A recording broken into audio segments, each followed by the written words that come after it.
Hello दोस्तों, मैं Dinesh Kumar Rathore. Target with सरकारी रोजगार में आपका स्वागत है।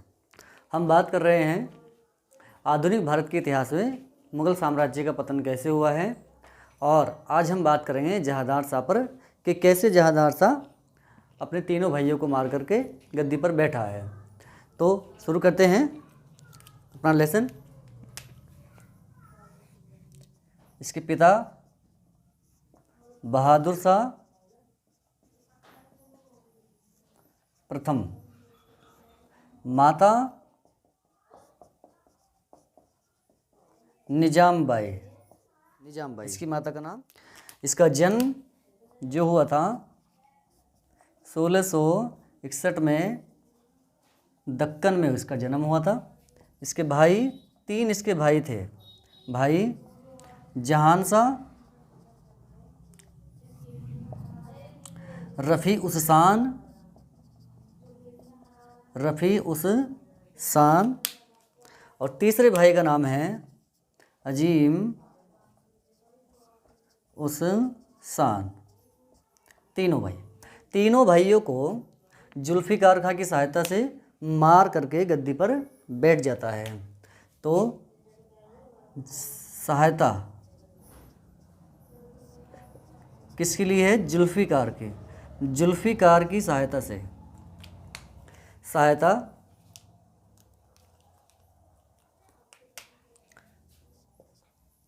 तीनों को मारा और 1712 में जहांदार शाह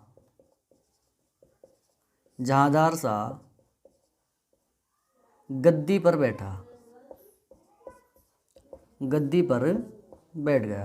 क्योंकि जुल्फ़िकार खान ने इसकी सहायता की थी, इसी कारण जो है इसने इसको अपना वजीर बनाया था। ठीक है, तो इसका वजीर कौन था?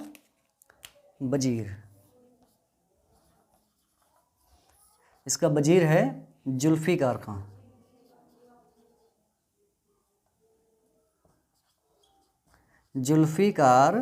खां।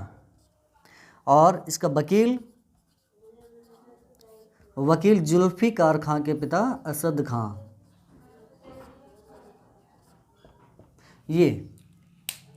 अब ये मुग़ल बादशाह बन जाता है। और मुग़ल बादशाह बनने के बाद में जो ये कार्य करेगा हम उस पर चर्चा करते हैं। तो जैसे ही मुग़ल बादशाह बना, इसने जुल्फ़िकार खां के कहने पर जजिया कर को समाप्त कर दिया। तो इसके कार्य हम देखते हैं। अब क्या इसने कार्य किए हैं? तो कार्य में जजिया कर समाप्त किया।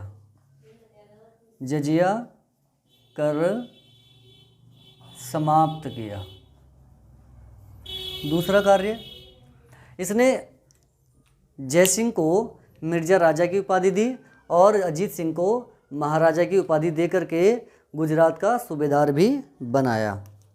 तो जयसिंह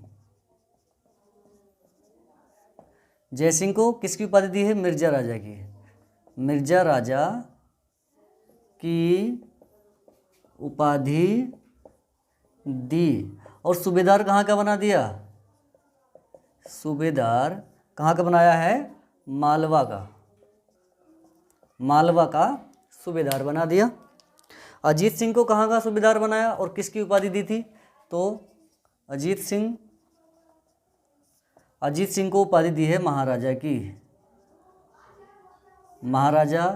की उपाधि दी। और सूबेदार कहाँ का बना दिया?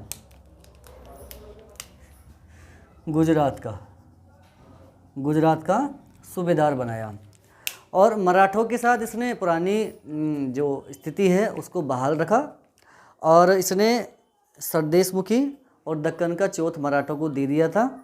और जो शिवाजी द्वितीय है, जो राजा राम का पुत्र है, उसको इसने 3000 रुपये का मनसब दे करके अनूप सिंह का खिताब दिया। और इसने क्या काम किया?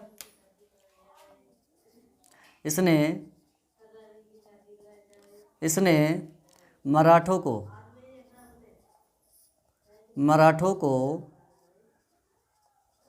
दक्कन का चौथ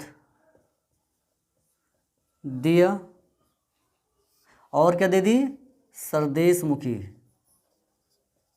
सरदेशमुखी दी।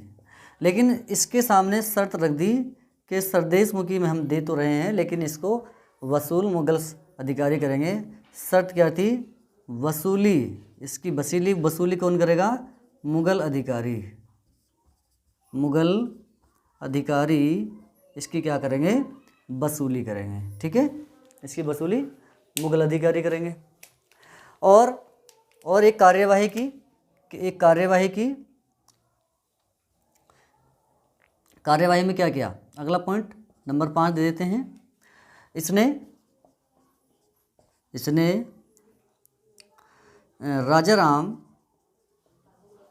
राजाराम के पुत्र शिवाजी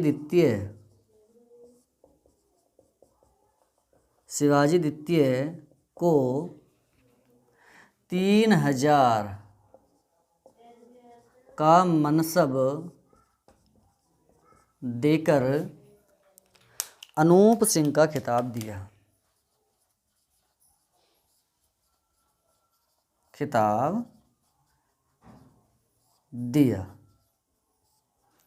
अब इसके शासन में वास्तविक शक्ति का प्रयोग जुल्फिकार खां कर रहा है। इसको शासन के बारे में कोई जानकारी नहीं है, जो भी कार्य कर रहा है वो जुल्फिकार खां कर रहा है। तो नेक्स्ट पॉइंट लिखते हैं,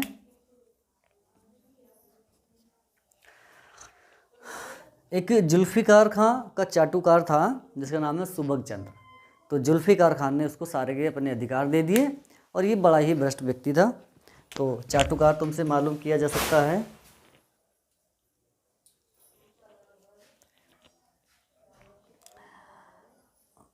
जुल्फिकार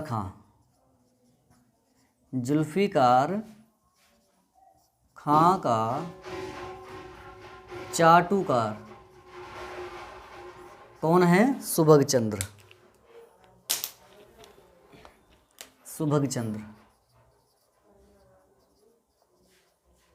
इसका ये सुबग चंद्र है। ये इसको सारे राजस्व और प्रशासनिक अधिकार इसको दे दिए थे, किसने, जुल्फिकार खान ने। नेक्स्ट पॉइंट, इन्होंने क्या काम किया, अपनी जो मुगल साम्राज्य है उसकी वित्तीय स्थिति को सुधारने के लिए इसने जागीरों और ओहदों के बंटवारों पर क्या कर दी है, रोक लगा दी थी। और एक व्यवस्था इन्होंने शुरू की थी जिसका नाम है इजारा व्यवस्था। इस इजारा व्यवस्था से क्या हुआ कि जो राजस्व की वसूली है वो ठेकेदार करेंगे, जिससे क्या हुआ, किसानों का उत्पीड़न हुआ। इसने इजारा व्यवस्था शुरू की,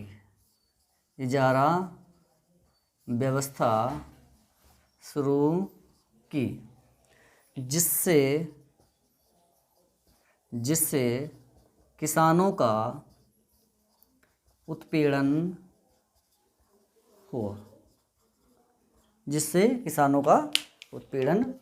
नेक्स्ट पॉइंट लिखो अब, प्रेमिका, जहांदार शाह की जो प्रेमिका थी उसका नाम है लाल कुमरी।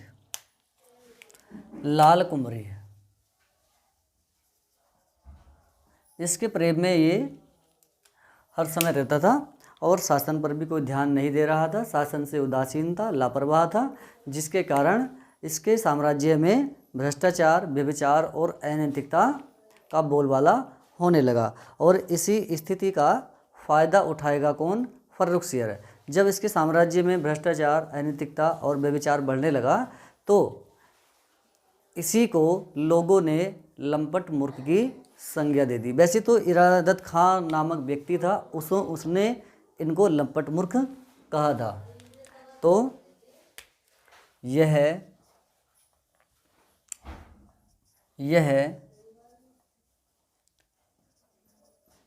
इसके भोग विलास में रहता था, इसी की भोग विलास में लगा रहता था, ये साम्राज्य पे कोई ध्यान नहीं था। ठीक है, इसी कारण इसी कारण इसे लंपट मूर्ख कहा जाता है। लंपट मूर्ख कहा जाता है। बस इसी का फारुखसियर फ़ायदा उठा लेगा और इस पर आक्रमण करेगा। तो अगला पॉइंट लिखते हैं, फर्रुखसियर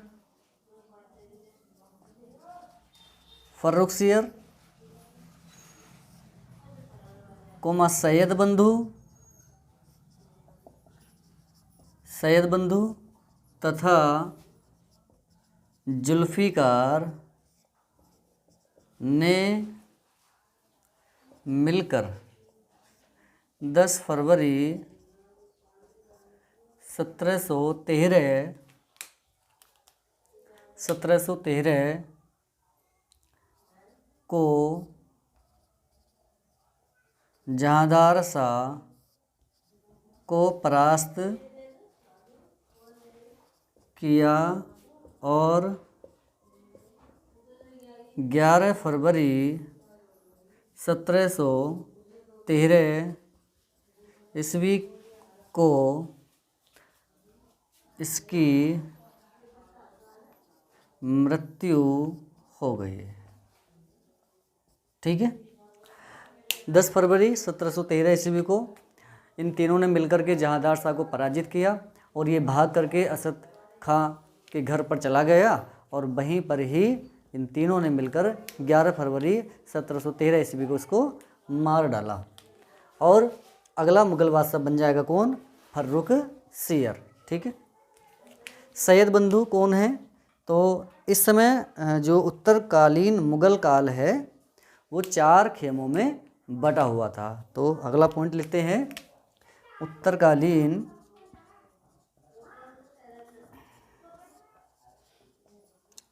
मुगल काल 4 खेमों में बटा था। कौन कौन से हैं 4 खेमे? 4 खेमे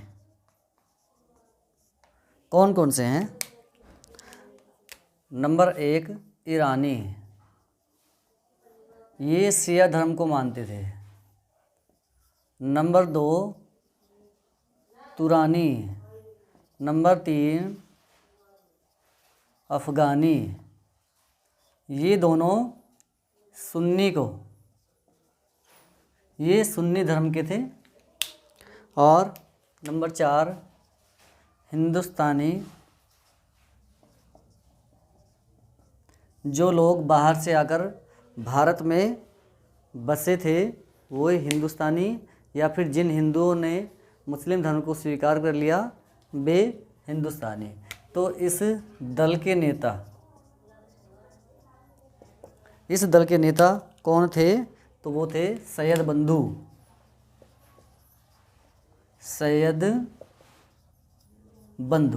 अब सैयद बंधु कौन कौन थे?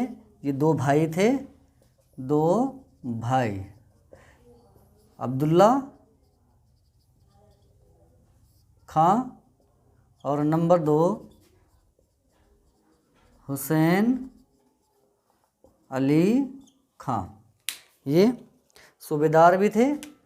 ये कहाँ का सूबेदार था? ये सूबेदार है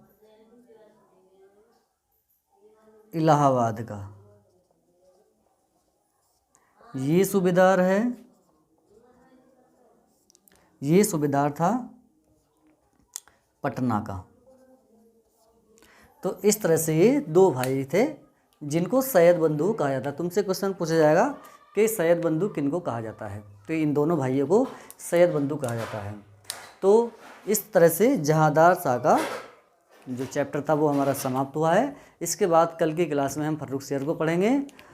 अगर हमारी वीडियो अच्छी लगी हो तो इसे लाइक शेयर करें एंड सब्सक्राइब भी करें। धन्यवाद।